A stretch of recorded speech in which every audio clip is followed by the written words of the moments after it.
प्रदेश में निकाय चुनाव की रणभेरी बज गई है, मगर उधर राजस्थान में चुनाव के पहले कांग्रेस के भीतर महाभारत मची है। सचिन पायलट और अशोक गहलोत की लड़ाई खुलकर सामने है। पायलट ने गहलोत के खिलाफ मोर्चा खोल दिया है। भ्रष्टाचार के मुद्दे पर वो अशोक गहलोत के खिलाफ कल अनशन करने वाले हैं।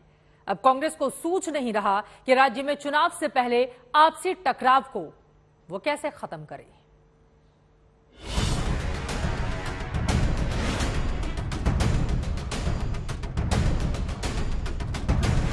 11 अप्रैल को राजस्थान में शहीद स्मारक के ऊपर एक दिन का अनशन करूंगा।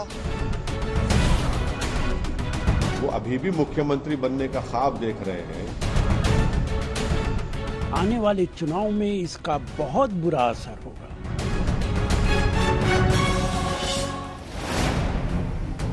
जो बात कांग्रेस के तमाम नेता समझ रहे हैं, आपसी लड़ाई से चुनावों में संकट की बात कह रहे हैं, उस बात का सचिन पायलट को एहसास नहीं है।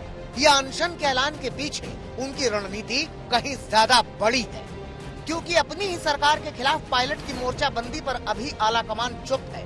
सबकी नजर पायलट के अनशन पर है। चुनाव से पहले राजस्थान में बढ़ती टेंशन पर है। हमारे महासचिव प्रभारी सबसे चर्चा कर रहे हैं, सबके संपर्क में निरंतर रहते हैं, तो जवाब वो देंगे इन मुद्दों पर। इस बीच राजस्थान के कुछ मंत्री भी पायलट की मांग को जायज बता रहे हैं। अपने अपने बयानों से प्रदेश में खेमेबंदी को आगे बढ़ा रहे हैं।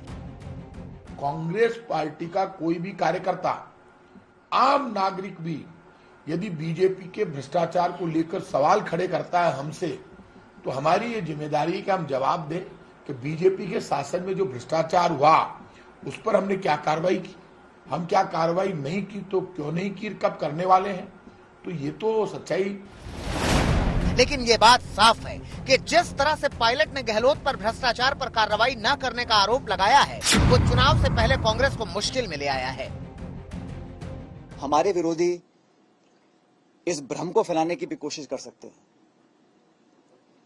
कि कहीं कोई मिलीभगत तो नहीं है, क्योंकि कांग्रेस के पिछले कार्यकाल में भी जब हमने 22,000 करोड़ का घोटाले का आरोप लगाया था, तो उस समय कांग्रेस सरकार ने भी एक मातृ आयोग का गठन किया था।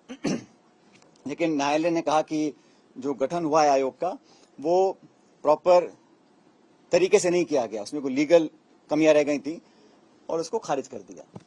तो ये भ्रम भी फैलाया जा सकता है विरोधियों के माध्यम से। हमारे विरोधी बोल सकते हैं कि भाई ये तो मिलीभगत यहाँ पर हो रही है, क्योंकि बीजेपी अब पायलट के बहाने गहलोत सरकार पर वार कर रही है। कांग्रेस में कुर्सी की लड़ाई में जनता के नुकसान की दलील दे रही है।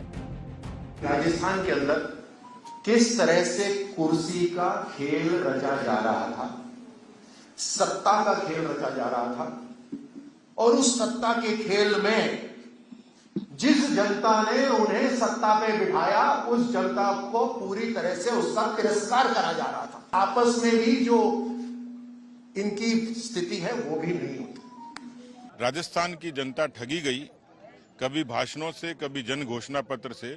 और ये जो अंतरकलह है, ये दो व्यक्तियों की कुर्सी की लड़ाई ने, किस्सा कुर्सी का ने जिस तरीके से फिक्र है कि इस राजनीतिक अस्थिरता के कारण, इस विग्रह के कारण राजस्थान की गवर्नेंस पर इसका असर पड़ा। राजस्थान का किसान हैरान है, महिलाएं परेशान। इस पाप से कांग्रेस पार्टी का कोई नेता नहीं बच सकता कि जिन्होंने राजस्थान में कांग्रेस पार्टी की गवर्नेंस को कमजोर किया।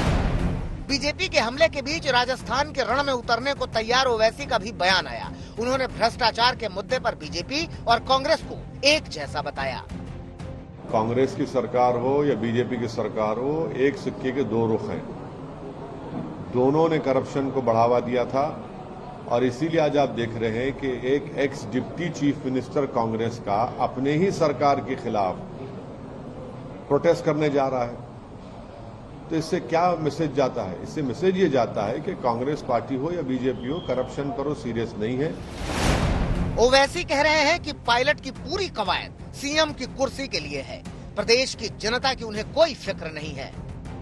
वो अपने पार्टी के डिप्टी चीफ मिनिस्टर रहे हैं, वो अभी भी मुख्यमंत्री बनने का ख्वाब देख रहे हैं, वो अपने ख्वाबों को पूरा करना चाह रहे हैं, बजाय उसके कि वो राजस्थान की जनता के ख्वाबों को दोनों मिलकर पूरा करते हैं। उधर पायलट के अनशन के ऐलान ने कांग्रेस को बैकफुट पर ला दिया है। पायलट ने भ्रष्टाचार का मुद्दा उठाकर आर पार का ऐलान कर दिया है। चुनाव बहुत नजदीक है, कांग्रेस पार्टी की हाईकमान, हमारी हाईकमान को इस मामले में जल्द अज जल्द फैसला करना चाहिए। अगर इसी तरह चलता रहा तो आने वाले चुनाव में इसका बहुत बुरा असर होगा। जो हालात हैं उन हालात में हमें भारतीय जनता पार्टी से लड़ना है, आपस में नहीं लड़ना है। चुनाव से पहले सचिन पायलट जिस तरह से तेवर दिखा रहे हैं, वो चुनावी राज्य में कांग्रेस की चुनौती को और बढ़ा रहे हैं। देवंकुर के साथ शरद कुमार, जयपुर, आज तक।